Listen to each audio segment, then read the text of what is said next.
2,300 years ago, a king had an idea that had never been tried before. He would collect every book in the world, not for conquest, not for glory, but for knowledge itself. His name was Ptolemy II, ruler of Egypt after the death of Alexander the Great, and the library he built in the city of Alexandria would become the greatest repository of human thought ever created. The ambition was staggering. Royal agents were sent to every corner of the Mediterranean with bags of gold, buying every scroll they could find. A decree was issued that any ship docking at Alexandria's port would have its books confiscated. Scribes would copy them, the copies would be returned to the owners, the originals would stay. The library grew to somewhere between 40,000 and 700,000 scrolls, the equivalent of roughly 100,000 modern books. And it wasn't just quantity. The library employed over 100 scholars at its height. They lived communally, ate together in a great circular dining hall, received salaries, free housing, and exemption from taxes.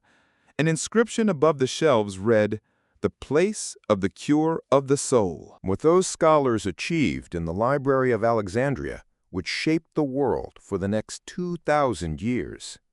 Eratosthenes calculated the circumference of the Earth to within a few hundred kilometers using nothing but shadows and geometry. This was 1,700 years before Columbus sailed. He produced a map of the entire known world using reports from Alexander the Great's campaigns in India and elephant hunting expeditions along the coast of East Africa. Hero of Alexandria invented the first recorded steam engine. Not a practical one, but a working prototype, nearly 2,000 years before the Industrial Revolution. Aristarchus of Samothrace produced the definitive editions of Homer's poems, the texts that would become the foundation of Western literature. Zenodotus invented alphabetical order. Callimachus wrote the first library catalog, 120 books listing every author and work in the collection. Aristophanes of Byzantium invented the system of Greek diacritics still used today. This was not a library in the modern sense. It was a research institution, a university, a think tank. It was the place where the ancient world organized its knowledge, verified its texts, and pushed the boundaries of science. And then it started to burn. The story most people know is that the library was destroyed in a single catastrophic fire.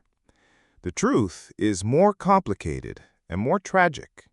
It died in stages over centuries, each destruction taking another piece of humanity's collective memory. The first blow came in 48 BC.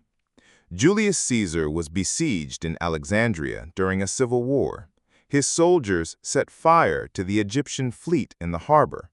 The fire spread to the docks and then to nearby buildings.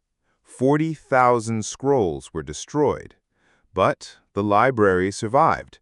Strabo visited it decades later and found it still functioning, though diminished. Then, in 272 AD, the Roman Emperor Aurelian attacked Alexandria to suppress a rebellion by Queen Zenobia of Palmyra. The entire royal quarter, where the main library stood, was destroyed. Whatever remained of the original collection was almost certainly lost. The daughter library, housed in the Serapeum Temple, may have survived, but in 391 AD, under the Christian Emperor Theodosius, pagan temples were ordered destroyed. The Serapeum was demolished by Christian mobs. Whether any books survived inside is unknown. Later Arabic sources claimed that when the Arab general Amr ibn al-As conquered Alexandria in 642 AD, the Caliph ordered the remaining books burned to heat the city's baths. The story goes that they burned for 6 months. Most historians consider this account a myth, but it captures something true about the scale of what was lost. Here's the question that haunts every historian who studies the Library of Alexandria. What did we lose? We know the names of works that existed because other authors referenced them, but the works themselves are gone. Eratosthenes wrote a 3-volume geography that revolutionized the field. It survives only in fragments, quoted by later writers. Callimachus's catalog, the first library catalog ever created, is lost. Aristarchus's commentaries, which were considered the definitive scholarship on Homer for centuries, survive only in fragments. We don't know how much of what was lost was unique, how much existed only in Alexandria and nowhere else. We don't know what discoveries were made there that had to be rediscovered centuries later, or what was lost forever. But here's what gives hope. The library scholars copied and translated texts that traveled far beyond Alexandria. Muslim scholars in Baghdad translated Greek works into Arabic. Christian translators like Yunayn ibn Ishaq preserved the works of Aristotle, Hippocrates, and Galen. Those translations eventually reached Europe and helped spark the Renaissance. The library burned, but its knowledge survived in fragments, scattered across civilizations and centuries, passed from hand to hand across 1,000 years. The Library of Alexandria reminds us that knowledge is fragile, that it can be lost in a fire, in a war, in a change of politics. But it also reminds us that knowledge is resilient, that once an idea exists, it wants to survive. And sometimes, against all odds, it does.